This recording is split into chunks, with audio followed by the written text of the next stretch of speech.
Puji syukur kita ucapkan kehadirat Allah Subhanahu wa taala yang telah memberikan kesehatan dan kesempatan kepada kita bersama, bahwa karena kita dapat berkumpul dalam acara P2K2 yang kita adakan di rumah Ibu Lili.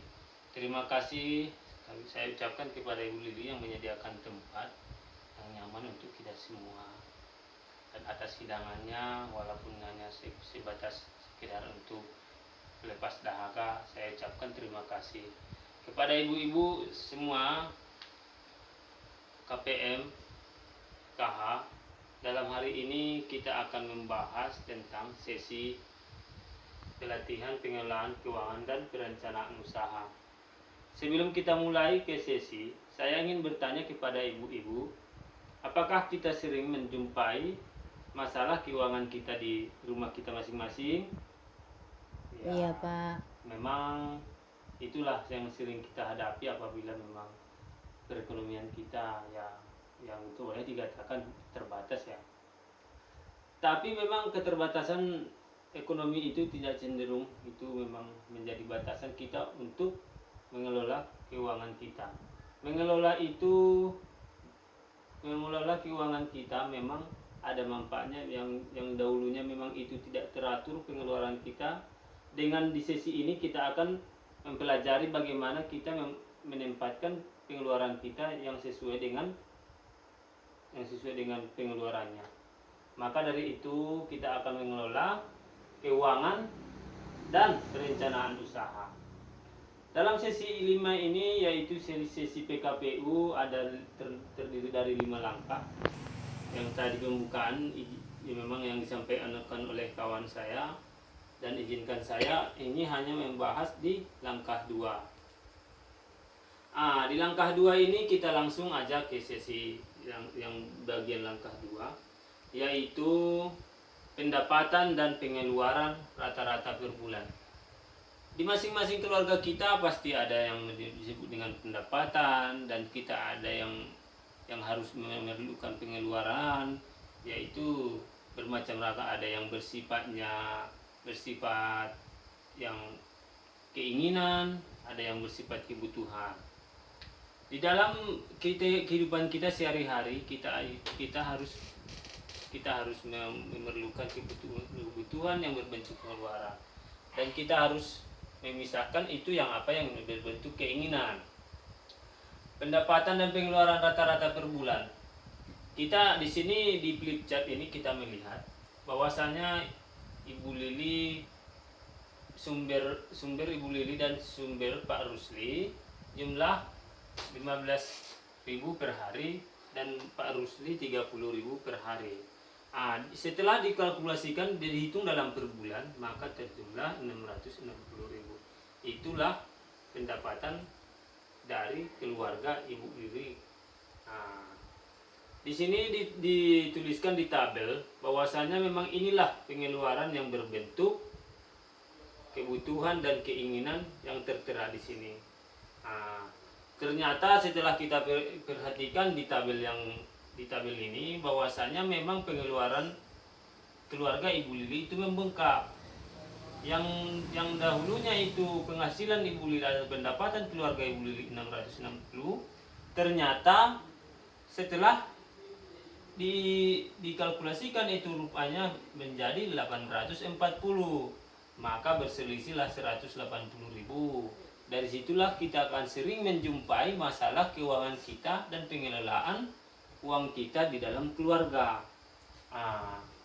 Di flip chart ini kita harus memilah mana yang menjadi pengeluaran untuk kebutuhan, mana yang menjadi pengeluaran untuk keinginan. Sampai di sini ada pertanyaan Ibu? Nggak ada Pak. Ya udah, kalau memang tidak ada pertanyaan, kita bisa, sebelum kita lanjut ke flip chart yang satu lagi, saya ingin mengajak ibu-ibu ini sekedar membuat yel-yel ya, biar kita semangat, bahwasanya kita harus bersemangat dalam mengikuti pelajaran, mengikuti sesi ini. Karena nanti saya akan bilang uang tidak cukup, ibu-ibu harus menyaut, ya diatur dong ya. Oke, udah paham kan ibu-ibu? Udah, Pak. Ya udah. Uang tidak cukup, ya diatur dong. Ya gitu ya. Saya mulai lagi. Uang tidak cukup, Ya diatur dong. ya itulah. Ya memang kita harus mengatur bahwasanya uang itu akan cukup apabila kita diatur. Nah, terkadang kita sebagai keluarga itu tidak mengatur mana yang bersifat keinginan, mana yang bersifat kebutuhan. Ya udah, kita lanjut ke flipchart 1B-nya. Anggaran bulanan keluarga. Anggaran bulanan keluarga ini Ibu Lili yang anggaran di bulan ini pendapatannya 180, Pak Rusli 480 dan jumlah 660. Nah, pengeluaran inilah yang ditabel ini yang berbentuk keluaran. Kita di keluarga itu harus membuat tabel yang apa yang harus kita keluarkan dari keuangan kita. Kita harus membuat total berapa angka dan berapa kebutuhan yang kita harus keluarkan. Ini dalam per bulan. Catatan harian juga kita bisa membuat catatan harian. Di bulan Februari juga sama bulan. Nah, kita harus membuat keterangan bahwasanya memang kita harus mencatat itu apa yang akan kita pergunakan dan kemana nanti keuangan kita harus dipergunakan. Nah, disinilah dengan kita memilah mana yang menjadi keinginan, mana yang menjadi kebutuhan, dan mana yang bisa ditunda, dan disitulah kita akan bisa menabung. Nah, dari sinilah bahwasanya kita memang harus bisa untuk mengatur pola keuangan kita agar kita bisa menabung. Menabung itu tidak harus banyak, tidak harus jumlah yang banyak, tetapi harus tepat waktu dan disiplin. Nah, setelah kita mengalami, ibu-ibu kan sering kalau sudah kekurangan uang, maka kita jalan keluar yang kita lalui yaitu adalah meminjam uang ke yang berbentuk, kalau di daerah kita ini yang berbentuk koperasi atau bank keliling atau semacamnya. Disitulah kita akan mengalami bahwa keuangan kita itu sangat buruk karena penghasilan yang sudah tidak menetap, ditambah lagi kita harus membayar utang, gali lubang dan tutup lubang. Dengan pengelolaan uang yang tepat, maka kita terhindar dari gali lubang tutup lubang. Nah, di sini di flipchart ini ibu-ibu perhatikan. Rencanakan dan kendalikan penggunaan uang bersama keluarga. Di sini diperlihatkan ada yang berbentuk catatan, ada yang berbentuk amplop.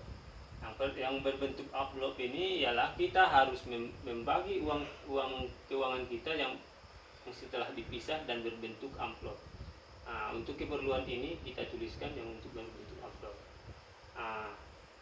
Setelah kita menjalankan yang berbentuk amplop, kita bisa juga membuat catatan harian. Kita catat yaitu setelah kita mengkalkulasikan pengeluaran kita rupanya itu berlebih, maka kita akan bisa menabung. Biasakan menabung dengan disiplin, tidak harus banyak tetapi harus rutin dan disiplin. Menabung juga bisa kita menabung di rumah, menabung di sekolah, arisan, dan lain-lain. Ini ada lagi, perbandingkan dengan matang sebelum memutuskan berhutang. Kalaulah memang kita harus berhutang ibu-ibu, kita harus mempertimbangkan dengan matang sebelum memutuskan untuk berhutang. Kita sebagai yang ingin berhutang lah, kita harus mencari pengembalian yang bunga terkecil. Dan kita harus bisa memastikan dan mengatur keuangan kita untuk dapat membayar hutang kita agar tidak mempengaruhi perjalanan dan pengelolaan keuangan kita. Dari sini ibu-ibu ada yang kurang jelas, kalau memang nanti kurang jelas saya kasih lagi pertanyaan, waktu untuk bertanya. Kalaupun memang tidak ada yang jelas lagi dalam hal ini, saya akan memberi contoh bahwasanya memang pelatihan pengelolaan keuangan dan perencanaan usaha inilah yang paling nyata yang kita hadapi di rumah kita masing-masing. Dengan kita bersukses mengelola keuangan kita, maka kita akan nyaman dan dapat mengantisipasi mana yang kebutuhan, mana yang bersifat keinginan, dan kita akan bisa mengelola keuangan kita yang tepat. Nah, pada ibu-ibu ada lagi yang kurang jelas? Enggak ada, Pak. Udah. Nah, kalau memang tidak ada yang kurang jelas dalam hal ini, saya cukupkan untuk pertemuan kita.